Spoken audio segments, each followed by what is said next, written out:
The Indian Navy is set to enhance its submarine capabilities with the introduction of next-generation electronic heavyweight torpedo developed by DRDO in collaboration with Naval Group from France. The EHWT incorporates advanced technologies that enhance its range and lethality, significantly boosting firepower of Kalvari-class submarines.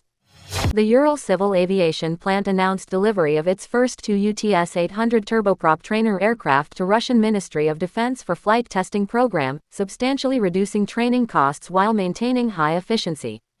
For the first time in military history, Ukrainian forces have successfully used an armed naval drone to destroy an aerial target. The Ukrainian naval drone equipped with missile launchers successfully downed Mi-8 helicopter during a battle with the Russians in the Black Sea. North Korean state media revealed new frigate that appears to incorporate cutting-edge technology, such as fixed-panel radars and vertical launching system capable of deploying either cruise missiles or anti-aircraft guided missiles, representing significant advancement in North Korea's naval technology.